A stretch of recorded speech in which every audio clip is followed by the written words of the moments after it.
Hey guys, I'm Zero, let's plug and play. The Sega Genesis needs no introduction. It was one of the top contenders in the late 80s and early 90s that not only gave Nintendo a run for its money, but was even the best-selling console at one point. With solid arcade hits, a slew of great first-party games, and a friendly relationship with third-party developers over Nintendo's more draconian agreement, the Genesis was the whole package. Unless of course you were a Nintendo kid and you only got a chance to play one because your spoiled friend had one. Hi, Corey. Sega tried to keep the Genesis alive as much as they could, at least until the Sega Saturn was ready for launch. Everybody knows about the Sega CD and 32X, so I won't retread old ground, but relevant to this video, the re-releases and new versions such as the Genesis 3, which dropped Sega CD compatibility, and was meant as a budget Genesis, and of course, the ATGames Sega Genesis Flashback, which debuted in the first episode of this series. Speaking of ATGames, they are a hardware manufacturer of retro products that got their start back in 2005, making several Sega Genesis plug-and-play consoles and handhelds. Two of their most notable products are the Sega Genesis Flashback, which contains 40 Genesis games, 40 bonus games, 2 wireless RF controllers, composite connection, and a cartridge slot, much like their all-in-one plug-and-play Atari Flashback game consoles. The quality of their hardware is questionable, however most of their systems are FPGA based, meaning they're basically systems on a chip, and in doing so they are close to the original hardware without needing all the original components. However, with today's product, the Sega Genesis Flashback HD, ATGames took a different approach. Rather than being hardware based like an FPGA on the previous systems, this one is software based using emulation, which has its advantages and disadvantages. But before we get into that, let's take a look at the system. In the box you get the system, which is a miniaturized Sega Genesis, much like the NES and SNES Classics are mini versions of those consoles. The biggest difference here is that the reset button is now a menu button, and it retains the cartridge slot. Yes, you can in fact use Sega Genesis or Mega Drive cartridges with this system. We'll get back to that when discussing the console itself. You also get 2 wireless controllers that use a radio frequency of 2.4 GHz and run on AAA batteries. You also get a standard power adapter, which sadly is not USB, and an HDMI cable because the system outputs 720p over HDMI. The controllers are wireless 6-button Genesis pads. However, unlike the controllers on the original Genesis Flashback, which were RF and had a low line of sight, the 2.4 GHz radio control on these controllers are a lot more precise and have a much lower latency. The controllers do not contain on-off switches, so they connect every time a button is pressed, much like a TV remote. Strangely enough, this works very well and conserves battery power. The bad part is, when transporting, the batteries die because buttons get pressed down. The only way to prevent that is to remove the batteries, which are screwed in, so I hope you have a screwdriver handy. On top of the standard buttons that come with a 6-button Genesis controller, it also contains a menu button to get back to the system menu and a rewind button. Yes, this system has a rewind feature, much like the SNES Classic. However, it works differently. It only rewinds a few seconds back. This feature ended up annoying me more than being useful, as I've hit the button many times by accident when I meant to hit the start button. On top of that, if I used the feature while capturing footage, it would cause the audio to go out of sync, which was fun figuring out in editing. Other than that, each controller contains a player 1 or 2 switch, meaning you don't have to deal with syncing issues. Of course, you can just avoid any issues by using your own controllers, as this system does support the 9-pin joystick connector found on Genesis controllers.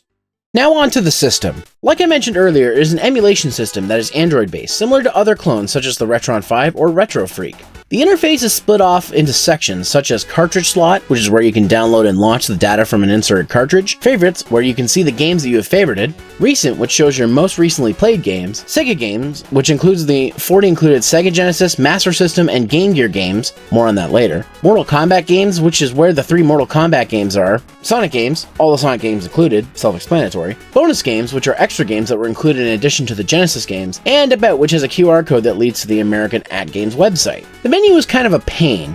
First off, you navigate the main menu sections by using the B and C buttons on the controller. You can use the D-pad to navigate games in the menus, but it still was a little jarring. The A button displays info about the games, including some instructions and button configurations, which is a nice touch. There are odd choices like the Mortal Kombat games only being available in the Mortal Kombat section. Yeah, for some reason these games aren't in the list of Sega games, even though all the Sonic games are in both the Sega and Sonic sections. So the menu isn't the best, but it functions well enough. Let's not delay any further. Let's take a look at the games. First and foremost, when the game launches, it lets you know how to get back to the menu based on the controller attached. When hitting the menu button, you get options to save, load, or view save state slots, of which there are 10 per game, where you can quit the game to go back to the menu, resume the game, or turn the CRT filter on or off. Well, that's one thing the system has over the PlayStation Classic. With this system being Android-based, I'm kind of perplexed that these are the only options, and yet no option for adjusting frame skipping, image quality, or anything else. Anyways, the best way to test a system like this is with Sonic the Hedgehog, and oh boy.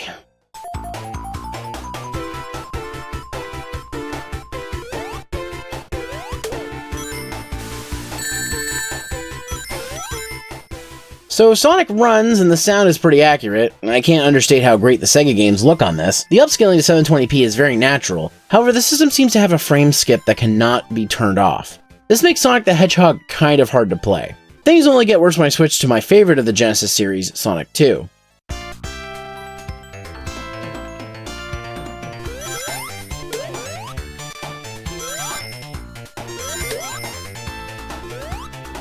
Okay, the sound still has issues, which has been a problem even on ATGames' other Sega systems. Keep in mind, most of these are just with the Sonic Genesis games. Many of the other games do not have these issues, and to be honest, there's a million different ways I can play these games, so while this sucks, I'm not too cut up about it. I will say the list of games is okay. It does contain an easy way to play Sonic 1, 2, and Knuckles, but no Sonic 3 for some reason. It is cool to get games like Sonic Spinball, Sonic 3D Blast, and a bunch of Game Gear Sonic games like Sonic Chaos, Sonic Drift 2, Sonic Triple Trouble, and Tails Adventure. Outside of that, getting all 3 Mortal Kombats is nice.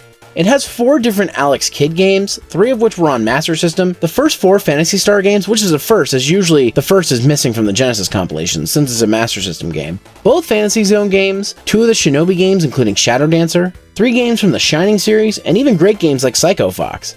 It even contains the built-in Snail Maze game from the Master System. It's not the best selection of games, but it has a lot that haven't been re-released in a while, which is a plus for sure.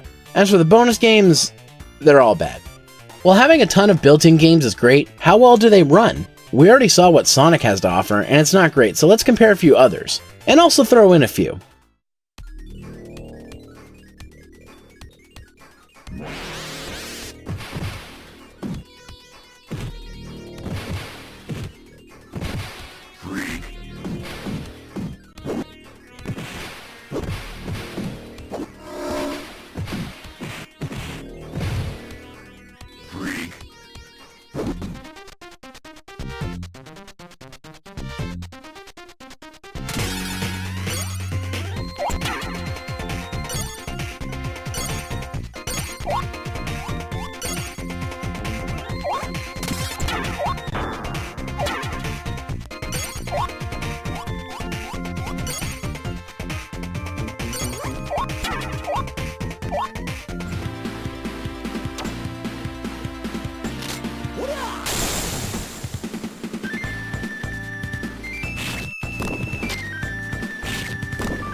As you can see, many games run just fine on the system and will play at the proper speeds, while some games have sound issues and others have frame skipping. For many games this is not a big deal, but something like Rocket Knight Adventures, well, it's nearly unplayable.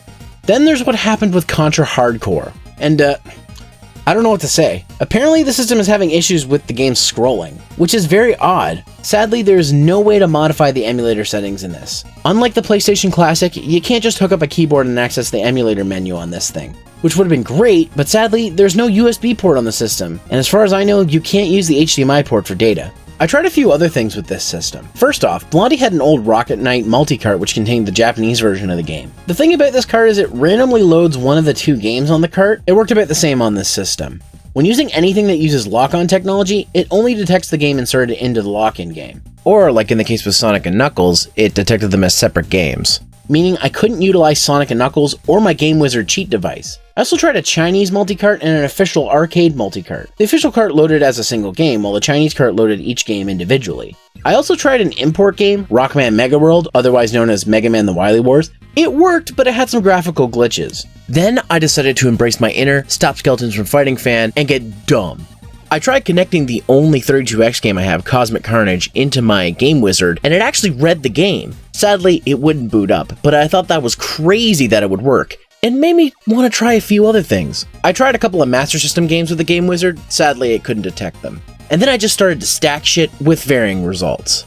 Finally, I tried Virtua Racing, as it has a special chip for its graphics, and to no one's surprise, it didn't work.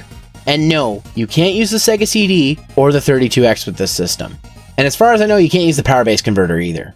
Overall, the Sega Genesis Flashback by ATGames is just okay. It has a lot of built-in games, and the option to play your cartridge games is a plus, but the lackluster performance of games is its downfall.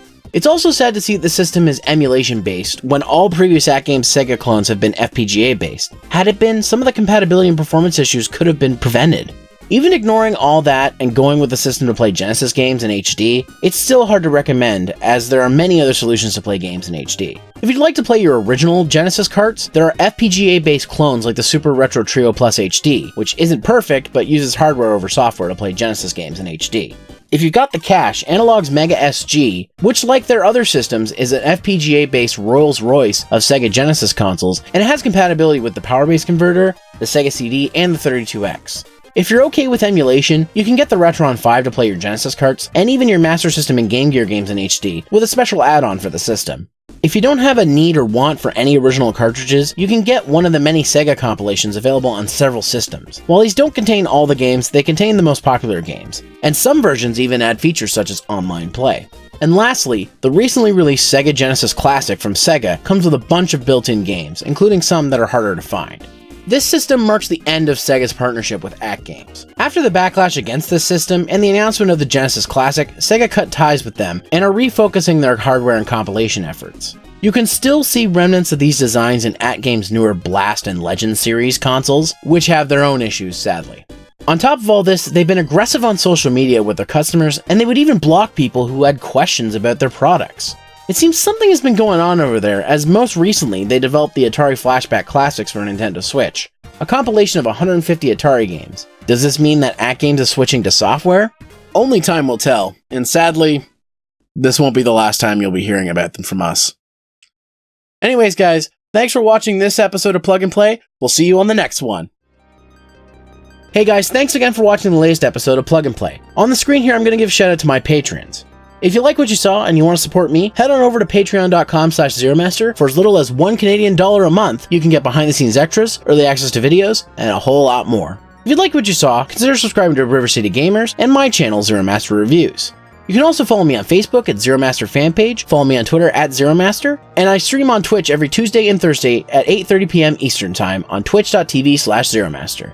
If you want more, you can check out the previous episode of Plug and Play on the left, and on the right you can see one of my reviews. Thanks again for watching, and take care everyone.